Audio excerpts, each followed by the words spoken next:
Salam Desa Membangun. Sobat Desa, bertemu kembali dalam channel Orang Desa Belajar, channel yang akan terus membahas tentang akuntabilitas keuangan desa. Bagi sobat desa yang belum subscribe, silahkan diklik tombol subscribe dan jangan lupa untuk tekan tombol loncengnya untuk mendapatkan update video dari kami. Pada video kali ini kita akan membahas tentang persiapan penyusunan RAPBDes untuk tahun 2021. Nah, sebagaimana kita ketahui bersama, masih saja terdapat desa yang terlambat menetapkan APBDes-nya. Lalu, apa kriteria terlambat? Kapan APB desa dinyatakan tepat waktu? Kita akan sama-sama membahasnya, tentu merujuk pada Peraturan Menteri Dalam Negeri Nomor 20 Tahun 2018 tentang pengelolaan keuangan desa. Nah, pada Permendagri 20 tahun 2018 pasal 32. Nah, di sini disebutkan ayat pertamanya, sekretaris desa menyampaikan rancangan peraturan desa tentang APB desa kepada kepala desa. Di ayat 2-nya, rancangan peraturan desa tentang APB desa sebagaimana dimaksud pada ayat 1 disampaikan kepala desa kepada BPD untuk dibahas dan disepakati bersama dalam musyawarah BPD. Ayat 3-nya, rancangan peraturan desa tentang APB desa sebagaimana dimaksud pada ayat 2 disepakati bersama paling lambat bulan Oktober tahun berjalan. Jadi untuk RAPBDes tahun 2021 harusnya disepakati antara desa dengan BPD pada bulan Oktober tahun 2020.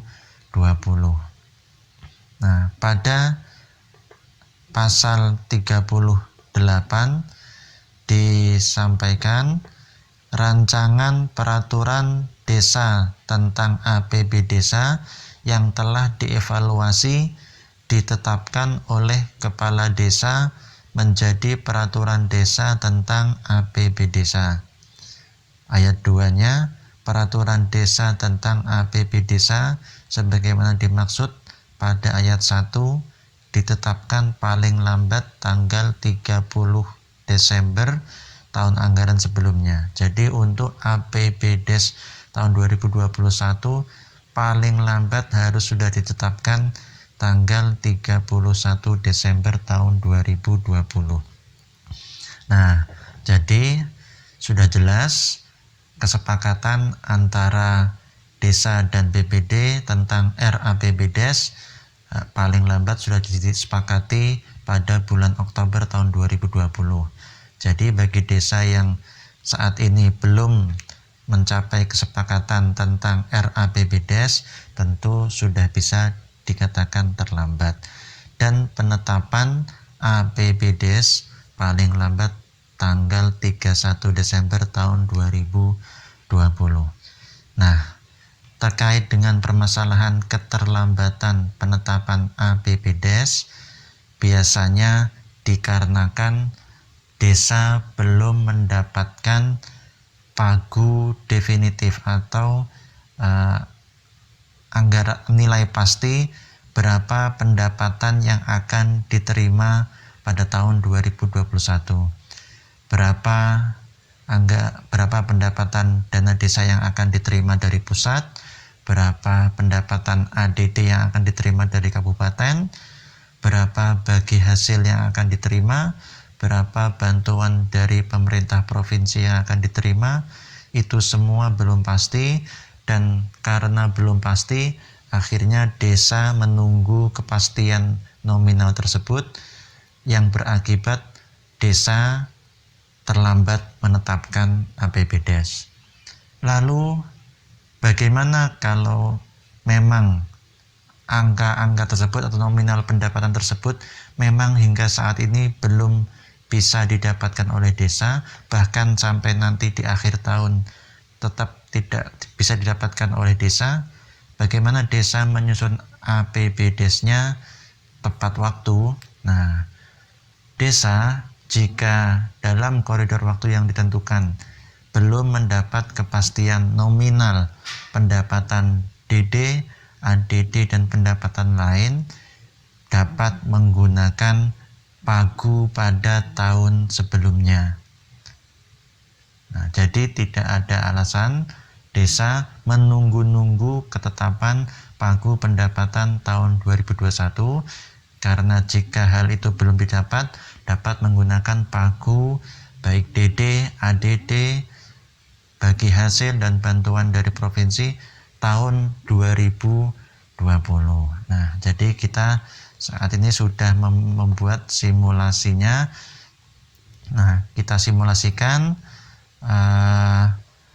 pendapatan asli desa yang didapat dari pengelolaan tanah kas desa di tahun 2020 sebesar 12.500.000.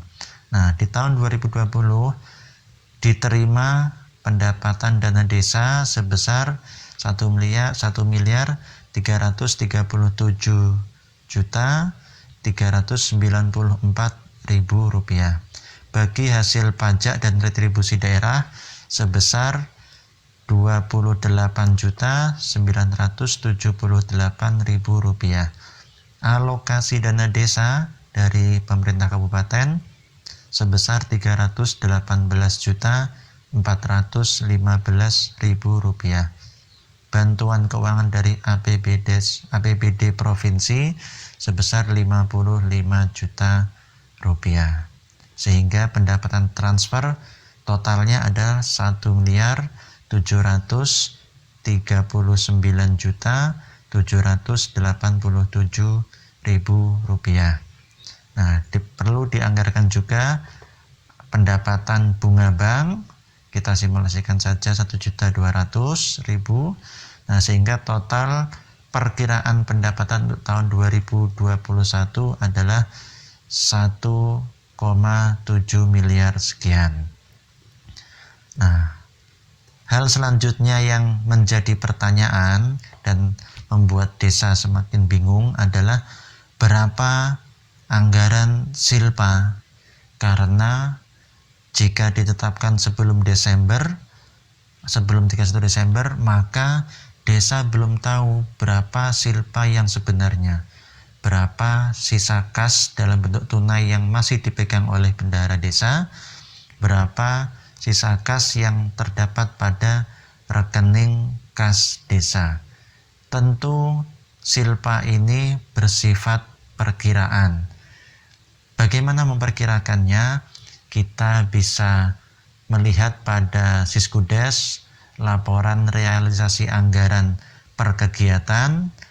Kita perkirakan mana saja kegiatan yang sudah selesai dan anggarannya tersisa, dan kita pilih mana saja kegiatan yang belum selesai dan kita perkirakan berapa realisasi yang mungkin akan tercapai. Kalau kita tidak mau ambil risiko, maka kegiatan yang masih belum selesai bisa dianggap semuanya realisasi anggarannya adalah 100%. Jadi kita hanya memilih berapa sisa anggaran atas kegiatan yang sudah selesai dan terdapat sisa anggarannya. Jadi kita asumsikan saja di sini silpanya adalah 25 juta. Tentu silpa ini perlu diperhitungkan, perlu dijelaskan per masing-masing sumber dana. Silpa, berapa silpa dana desa, berapa silpa ADD, dan seterusnya.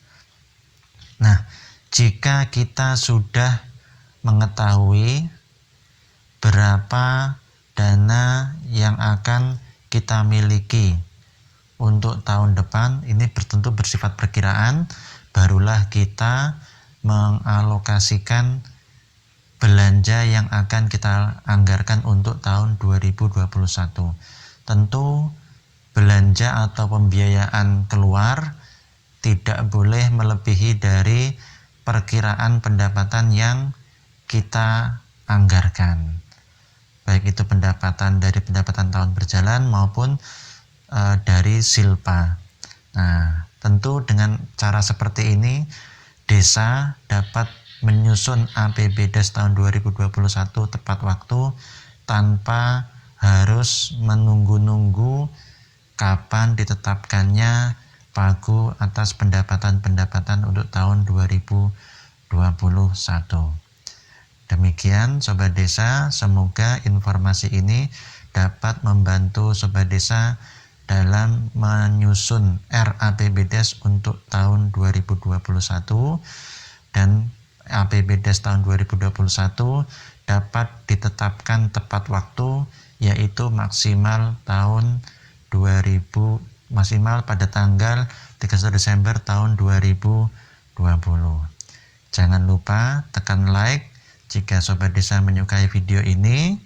Terima kasih, selamat berjumpa kembali pada video selanjutnya.